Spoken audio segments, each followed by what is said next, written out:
I want to talk about a little bit about cowardice or cowards. What does it mean? Or why did God say in Revelation 23rd, I believe, that He hates cowards? The man that is coward.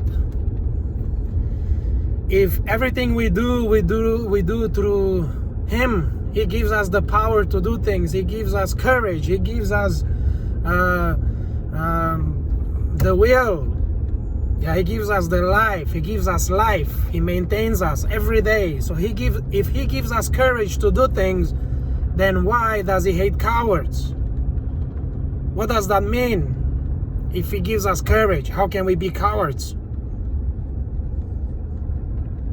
You see, what is the one thing that God doesn't do for us? He does everything else. He pays for, He gives us grace every day by paying for us, even if we don't deserve it. Like, we got to make mistakes, but He's the one that's paying for it. And that's a gift that we don't deserve. That's grace. So, what is cowards then? What does God mean by that? What's the only one thing that God doesn't do for us? That doesn't maintain for us? You see, God told Cain in Genesis 4:6-7. Cain, why are you upset, Cain? What happened to you? Why has your countenance fallen? This is when Cain was upset that God didn't accept his offering, but accepted Abel's, his brother's, but not his. So God asked him, why are you upset, Cain? If you do good, wouldn't you be accepted? And if you do bad, the sin is at the door. And its desire, it's for you. On which side of the door is the sin? If the heart, it's our house. And the door, it's in our heart. The entrance at the house. Then on which side of the door was God talking about? The inside or the outside?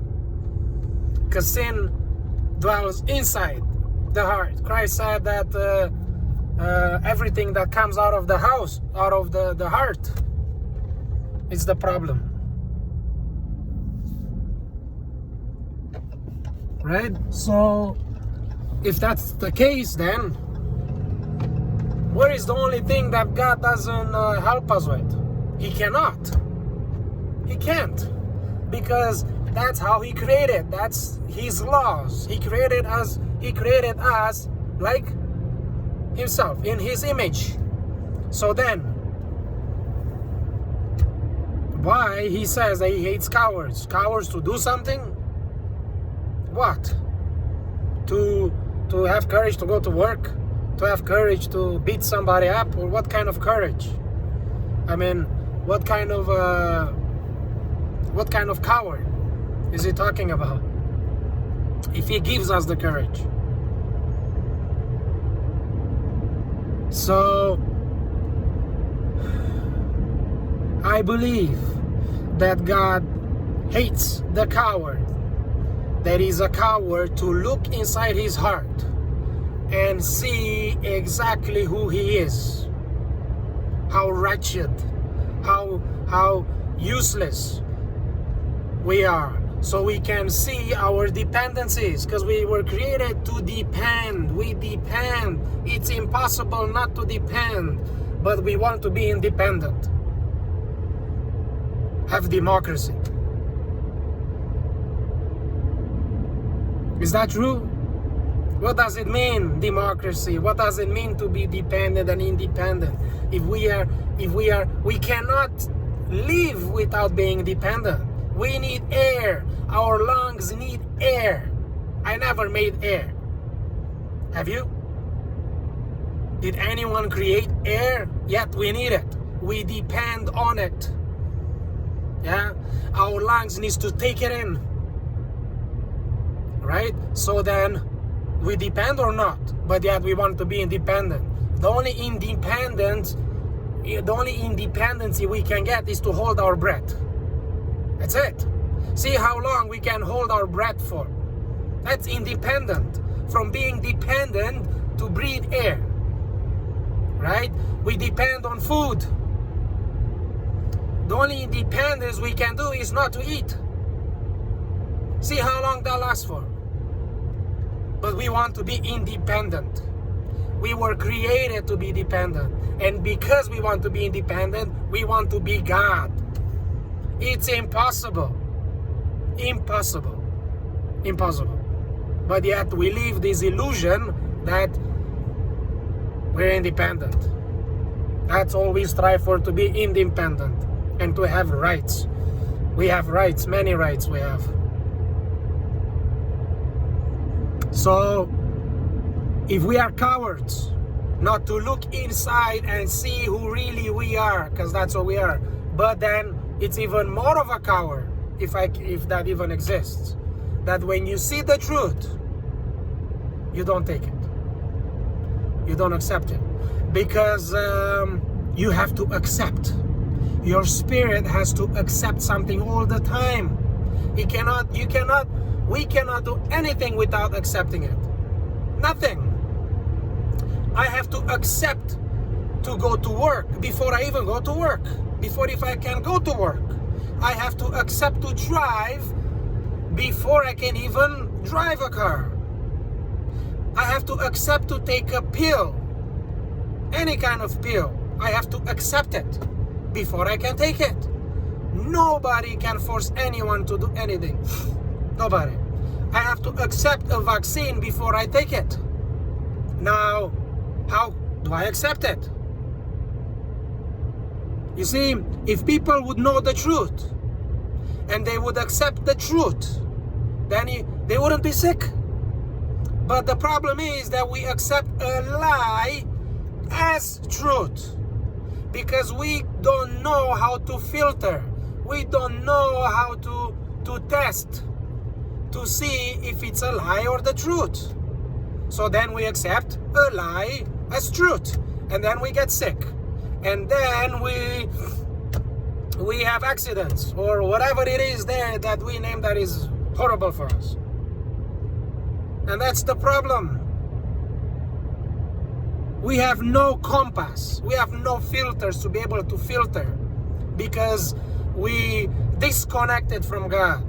We want to be independent. That's what we want, to be independent. But it's impossible. We have to depend on Him, on the Creator. We have to depend. So we are able to filter what we take, what we accept. Because if we cannot filter, we accept a lie as truth. And then we are auto-destroying ourselves. And this is the biggest problem that we have. The wrong identity. You see, want to be independent.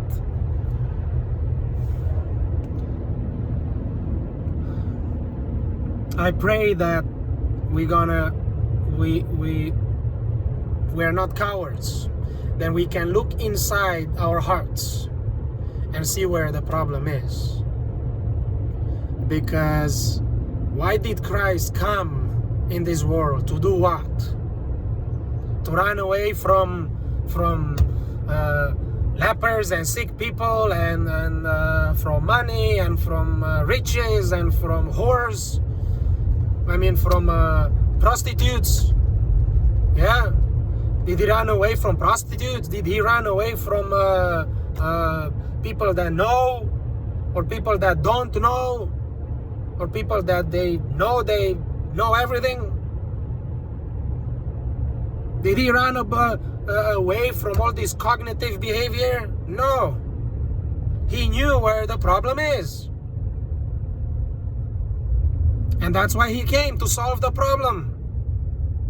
Now, did he come to solve a problem in himself or outside of himself? And that's another subject that I like to talk about. Why did Christ come? to do what? Because that's exactly what we have to do. Because if we run away, if our problem is the smoking, the drinking, the drugs, the money, the houses, the poor people, the wealthy people, the governments, the whatever it is, if that is the problem, then we are doomed, because we blame everything but the problem. And the only thing that's gonna say goodbye to us when we die on our deathbed is gonna be the problem, because we blamed everyone instead of solving it. Same like Christ did, and that's what Christ said. To those who overcome, like I overcame, I will give the right to sit beside me as I overcame and sat beside my Father. So, what are we to overcome? What are we to overcome? This sinful nature that makes us blame everyone and be cowards. Because we are cowards. We are cowards. Until we gain the knowledge what the problem is, then we want to solve it, then we're no cowards no more. Because we accepted what the problem is, then we want to solve it. Then we need to ask for help, because we can't unless we are perfect. But I don't know nobody perfect. We have to be perfect, like our Father in heaven is. That's what Christ said. Be perfect as your Father in heaven is. Be blessed.